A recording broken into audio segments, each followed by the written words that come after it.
Hey guys, what's going on? So today I'm going to be talking about why did God allow Job to suffer? Now, the book of Job has actually been one of the most mistaught books in the entire Bible within the Christian community.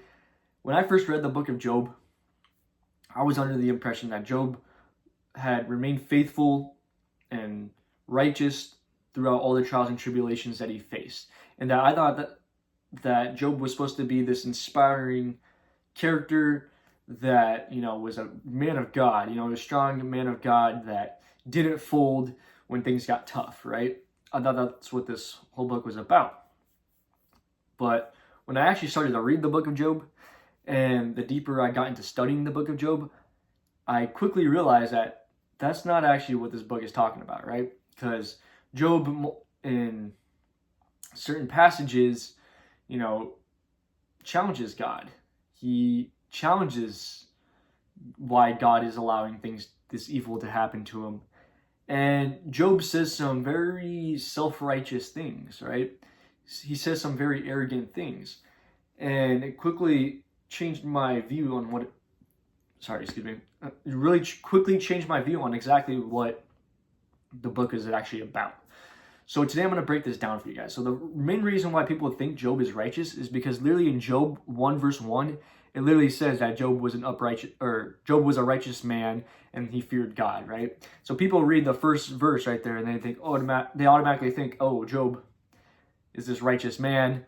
There was nobody more righteous than him, right? Because that's what it says in Job 1 verse 1. But once you actually read the rest of the book, you will see that something's actually different, right? So let's go to Job chapter 3, verse 1 through 3. It says, "After this Job opened his mouth and cursed his day, and Job spake and said, Let the day perish when I was born, and the night in which it was said, There was a man-child conceived." So, Job here, he curses his birthday, right? The day he was born.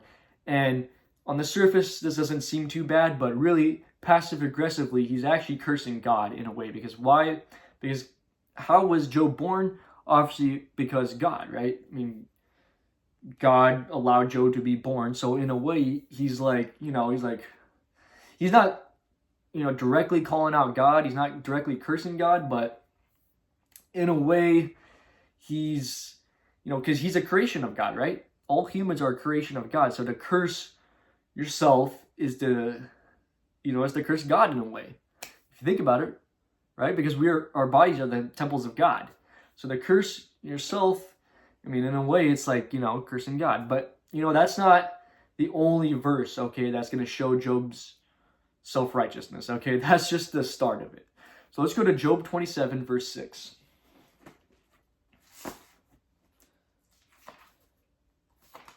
Shoot.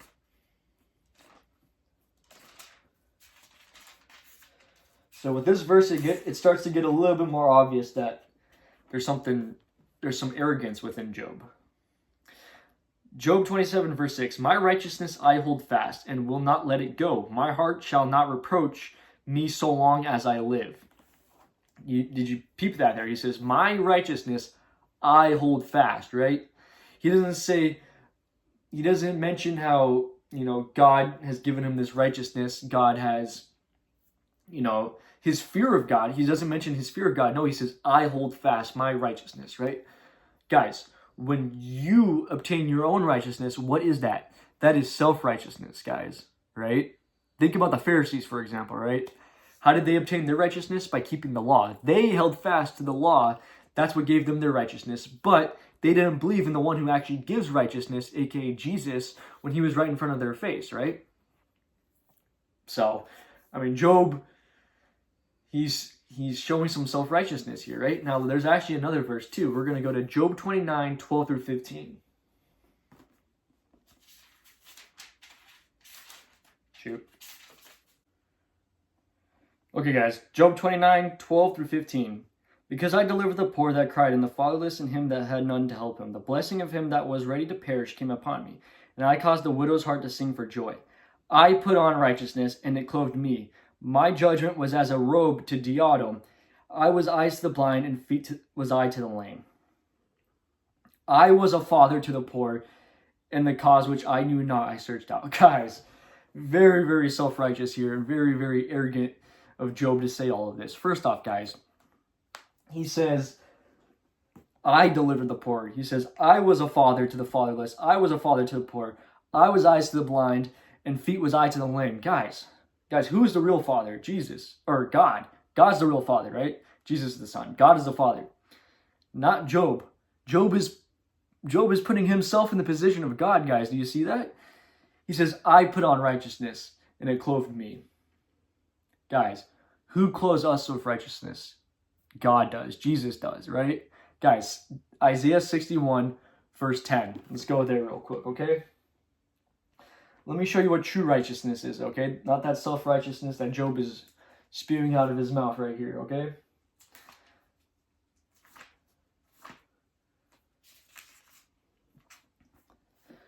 I will greatly rejoice in the Lord. My soul shall be joyful in my God, for he hath clothed me with the garments of salvation.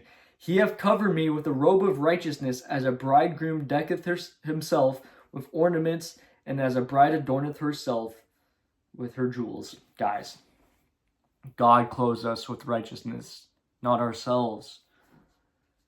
Job was self-righteous, guys. He put on his garments. He put on the righteousness of salvation, the clothes of salvation. He put it on, okay? He covered himself with the fig leaves like Adam and Eve did in the garden, okay? He covered himself. This is why God allowed evil to happen to Job. Do you see it now? Because he was self-righteous. He was arrogant. God is trying to show Job something here, okay? Let's keep going. And in Job chapter 38, let's see.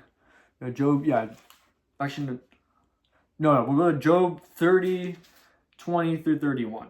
I got all this stuff written down, you know what I'm saying? I had to prepare for this Bible study that we're doing today. So Job 30, 20 through 31. I cry unto thee, and thou dost not hear me. I stand up, thou regardest me not. Thou art become cruel to me. With thy strong hand thou opposest me. Thyself lit against me. Thou liftest me up to the wind, and thou causest me to ride upon it, and dissolvest my substance. For I know that thou wilt bring me to death, and to the house appointed for all living. So Job is really challenging God here in this verse that we just read right there, right? Job is literally saying that he's crying to God, and God's not listening to him, and God is punishing him. You know, God is hurting him. And Job is saying that, you know, in a way he's saying he doesn't deserve it. And that God is wrong for what he's doing. Job is really challenging God here, guys. Does that sound like a guy that's remaining faithful to the end through the trials and tribulations, through his suffering? Does that sound like a guy that's remaining faithful to God? No, it sounds like a guy that's going against God, right?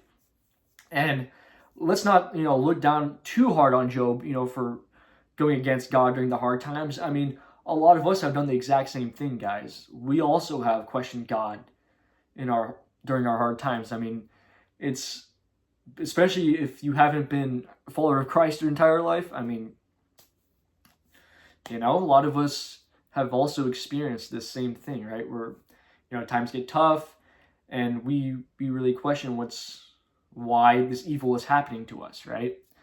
Why God is allowing this evil to happen to us. We really question this, right? So God responds to Job after he questioned him, right? So this is Job 38. Let's go to Job 38. So God is tired of hearing Job question him. God is tired. He's ready to respond. He says, Then the Lord answered Job out of the whirlwind and said, Who is this that darkeneth counsel by words without knowledge? Gird up thy loins like a man, for I will demand of thee an answer that thou me. Where wast thou when I laid the foundations of the earth? Declare if thou hast understanding. Who hath laid the measures thereof, if thou knowest? Or who hath stretched the line upon it? Whereupon are the foundations thereof fastened? Or who laid the cornerstone thereof? Okay, so the rest of Job 38, God is basically just explaining how, Job, he's trying to show something to Job, right? He's trying to show Job that he's the creator, not Job. He's trying to show Job that God is the creator. He's the one who laid the foundations of the earth. He's the one that put everything in motion, right? He's the creator. He's the Almighty, right? He's trying to humble Job here, because Job has gotten arrogant and has gotten very challenging to God, and he's questioning why God is allowing this evil in Job's life. So now God has to humble him down, right? So why did God allow this evil? Remember the topic of the video. Why did God allow Job to suffer? Why did God allow this evil? Because, guys, this right here, God wanted to humble Job, because Job was self-righteous. Think about it, guys. Job was very arrogant, okay? What did he say? He says, I put on my righteousness. I hold fast to righteousness, right? Not once did he mention holding fast to God, especially when things got tough, right? His true colors were showed.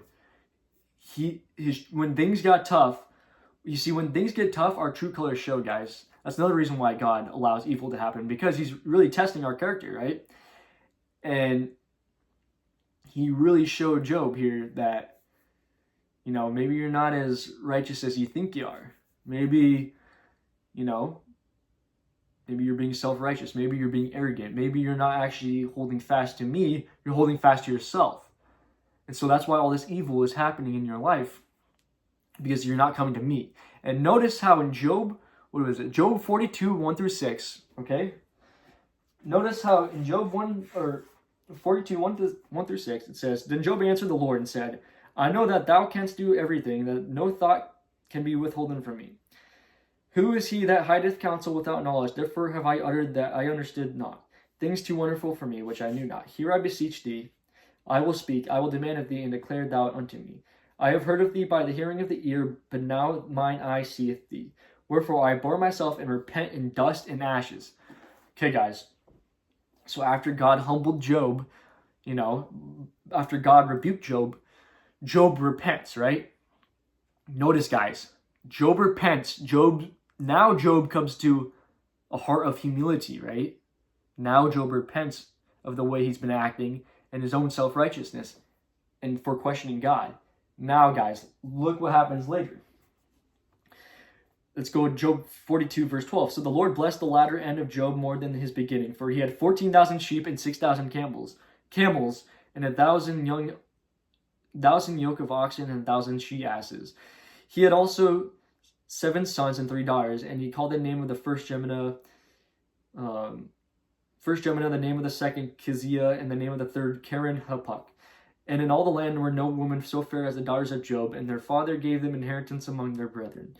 After this lived Job 140 years, and saw his sons and his sons' sons, even 4 generations. So Job died, being old and full of days. So after Job repents, and he comes to God humbly, now he's blessed, guys. 1 Peter 5 through 7, it says, God resists the proud and gives grace to the humble. Guys, Job was self-righteous. He was proud. He was holding on to his own self-righteousness. God allowed evil to show Job that he needed to rely on God, not himself. And what happened when he relied on God, when he decided to humble down and come to God? God blessed him. That's what the book of Job is about. See, the book of Job is much deeper than, like I was saying in the beginning, how when I first started reading the Bible, how I just thought it was all about Job remaining faithful through the trials and tribulations. No. The book of Job is much deeper than that, man. Much deeper. I hope you guys enjoyed the video today, and peace, y'all.